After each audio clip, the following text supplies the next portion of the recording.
देश और दुनिया की तमाम छोटी और बड़ी खबरों के लिए हमारे चैनल को सब्सक्राइब करना न भूलें और बेल का बटन जरूर दबाएं। नमस्कार दोस्तों, स्वागत है आपका देश लाइव में और आपके साथ हमेशा की तरह मैं हूं आशिमा त्यागी। दोस्तों, दिल्ली में एक आरटीआई का जवाब आया और उसने उस नैरेटिव की जड़ हिलाकर रख दी जिसे पिछले कुछ सालों से लगातार गढ़ा जा रहा था। सवाल सीधा है, अगर सरकारी जमीन पर अवैध निर्माण गलत है तो क्या वो धर्म देखकर गलत होता है या कानून देखकर? रोहिणी जोन, जो कि म्युनिसिपल कॉरपोरेशन ऑफ दिल्ली यानी कि एमसीडी के अंतर्गत आता है, उसके आरटीआई जवाब में यह बताया गया है कि सिर्फ एक जोन में 229 मंदिर सरकारी जमीन पर बने हैं और उन्हें अवैध निर्माण की श्रेणी में रखा गया है। ये दावा सोशल मीडिया पर हिंदुस्तान लाइव और पूर्व ट्विटर, जिसे हम सोशल मीडिया एक्स कहते हैं, के पोस्ट के जरिए वायरल हुआ। स्थल है, इसमें ये देखिए, आप दिखाइए। ये आपको आरटीआई का जवाब कहां से आया है? Rohini zone MCD Rohini zone से। क्या जवाब दिया है उन्होंने? ये सब क्या है? ये जो इलीगल अवैध धार्मिक स्थल हैं, कब्जा करके बनाए गए हैं। ये इतनी है जी। कितने हैं ये 234 है। 5 मस्जिद हैं इसमें। 234 टोटल अवैध धार्मिक स्थल हैं। इलीगल स्ट्रक्चर्स में 5 मस्जिद हैं। 5 मस्जिदें, 229 टेम्पल हैं। 229 टेम्पल हैं। बताइए, आप देख रहे हैं 229 टेम्पल हैं सिर्फ रोहिणी जोन में।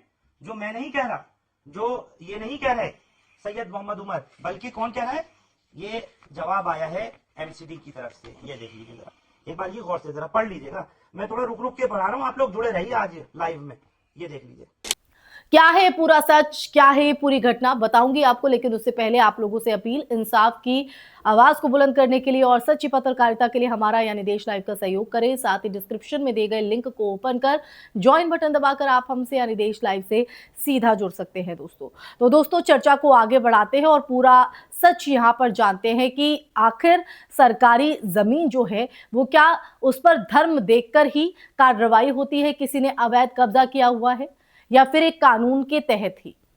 क्योंकि ये सवाल इसलिए यहां पर खड़ा हो रहा है क्योंकि थोड़ा हमें इसके लिए पीछे जाना होगा, तब हमें थोड़ा समझ में आएगा कि आखिर माजरा क्या है। पिछले कुछ सालों में दोस्तों दिल्ली समेत कई राज्यों में बुलडोजर कार्रवाई एक राजनीतिक प्रतीक बन चुकी है। जब मस्जिद, मजार या मुस्लिम बस्तियों पर बुलडोजर चलता है तो उसे अतिक्रमण हटाओ अभियान कहा जाता है, समझ रहे आप? लेकिन जब उसी सरकारी दस्तावेज में मंदिरों के अवैध निर्माण की बात आती है, उसका जिक्र आता है, तो चुप्पी क्यों? क्या प्रशासन का बुलडोजर धार्मिक पहचान देकर दिशा बदल देता है? यहां अब 2 बातें साफ करनी जरूरी है दोस्तों। पहली ये कि आरटीआई में अवैध शब्द का अर्थ ये नहीं कि अगले ही दिन ध्वस्तीकरण होगा। दिल्ली में धार्मिक संरचनाओं के संदर्भ में 2009 के बाद एक व्यवस्था बनी थी कि बिना उच्च स्तरीय कमेटी की अनुमति के किसी भी धार्मिक ढांचे को नहीं तोड़ा जाएगा, और यह नीति सुप्रीम कोर्ट के निर्देशों के बाद लागू की गई थी। और लागू क्यों की गई थी? ताकि जो सांप्रदायिक तनाव है वो ना फैले, यानी मस्जिद हो या मंदिर, प्रक्रिया समान होनी चाहिए। अब दूसरी बात, अगर 229 मंदिर सरकारी जमीन पर हैं तो ये केवल एक समुदाय बनाम दूसरा का सवाल नहीं है, बल्कि प्रशासनिक विफलता का मामला भी है। दिल्ली जैसे महानगर में जमीन की जो कीमत है वो करोड़ों में है, और ऐसे में सरकारी भूमि पर कोई भी निर्माण, चाहे वो धार्मिक हो या व्यवसायिक, कानूनन चुनौती का विषय है। अब सवाल यह है कि क्या कार्रवाई समान रूप से हो रही है? यह सवाल यहां पर वाजिब है। दरअसल राजनीतिक विमर्श में अक्सर कहा जाता है कि मुसलमानों ने सरकारी जमीनों पर कब्जा कर रखा है, लेकिन आरटीआई के इस जवाब ने कम से कम यह दिखाया कि अवैध निर्माण का जो मुद्दा है वो बहुआयामी है। अगर 229 मंदिरों को खुद एमसीडी अवैध श्रेणी में रखता है तो फिर यह नैरेटिव अधूरा है कि केवल एक समुदाय दोषी है। अब यहां पर शासन की निष्पक्षता की जो परीक्षा है वो भी होती है दोस्तों। भारतीय जनता पार्टी यानी बीजेपी दिल्ली की एमसीडी में लंबे समय तक प्रभाव में रही है और केंद्र में भी सत्तारूढ़ है। अगर सरकार का दावा है कि वो कानून का राज स्थापित कर रही है, तो फिर कानून की जो धार है वो सब पर बराबर क्यों नहीं दिखाई पड़ती? क्या बुलडोजर की जो राजनीति है वो वास्तव में विधि व्यवस्था का उपकरण है या फिर ये एक चयनात्मक संदेश है? क्योंकि इतिहास बताता है, इस बात का जिक्र करता है कि धार्मिक ढांचों को हटाना हमेशा संवेदनशील मुद्दा रहा है।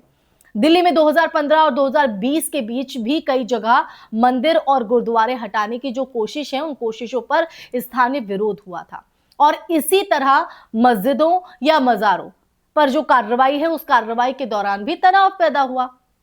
प्रशासन अक्सर कानून व्यवस्था का हवाला देकर फैसले टाल देता है दोस्तों, लेकिन जब राजनीतिक लाभ का सवाल आता है ना, तो वही प्रशासन अचानक सक्रिय हो जाता है।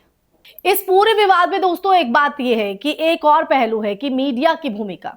अगर ये आरटीआई जवाब सही है तो क्या मुख्य धारा के बड़े टीवी चैनल्स ने इसे उसी जोर से उठाया जैसे वो अवैध मजार या अवैध मस्जिद की जो खबर है उन्हें चलाते हैं, या फिर ये खबर केवल सोशल मीडिया तक सीमित रह गई है? दोस्तों, लोकतंत्र में मीडिया का जो काम है ना, वो केवल सत्ता का नैरेटिव दोहराना नहीं है, उसे सिर्फ दोहराना नहीं है बल्कि उसे परखना भी है, उसकी पड़ताल भी करनी है। क्योंकि कानूनी दृष्टि से अगर हम देखें तो अवैध निर्माण पर कार्रवाई का जो सिद्धांत है वो स्पष्ट है पूरी तरह से, नोटिस, सुनवाई और फिर ध्वस्तीकरण। लेकिन जब प्रक्रिया पारदर्शी ना हो और कार्रवाई चयनात्मक दिखे तो जो भरोसा है ना वो टूटता है। और यही कारण है कि ये आरटीआई जवाब केवल 229 मंदिरों की संख्या भर नहीं है, ये प्रशासनिक निष्पक्षता पर सवाल है। अगर वास्तव में सरकारी जमीन पर अवैध निर्माण है तो सरकार के पास दो ही रास्ते हैं, दो ही विकल्प। या तो वो सभी धार्मिक ढांचों पर समान नियम लागू करे या फिर नीति में स्पष्ट संशोधन कर यह बताए कि किन परिस्थितियों में छूट दी जाएगी। अब आधा अधूरा रवैया केवल ध्रुवीकरण को बढ़ाता है दोस्तों। तो आखिर में बस यही कि जो मुद्दा है मंदिर या मस्जिद का नहीं, संविधान का है।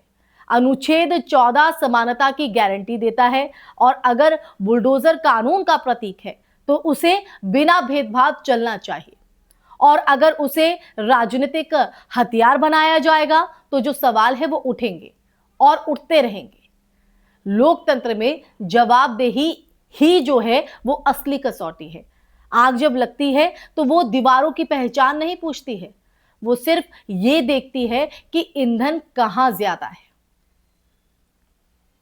इसी के साथ इस चर्चा में फिलहाल के लिए बस इतना ही दोस्तों। ये पूरा सच देश लाइव ने आपके सामने रखा। ये सच जानकर आपके जहन में क्या सवाल है, आपके क्या विचार हैं, आपका नजरिया क्या कहता है, कमेंट सेक्शन में कमेंट करके जरूर बताइएगा। इस वीडियो को ज्यादा से ज्यादा शेयर कीजिएगा, हमारे चैनल देश लाइव को सब्सक्राइब कीजिएगा। फिर हाजिर होंगे ऐसी ही चर्चा लेकर, तब तक के लिए अपना ख्याल रखिए। जय हिंद, जय भारत, नमस्कार।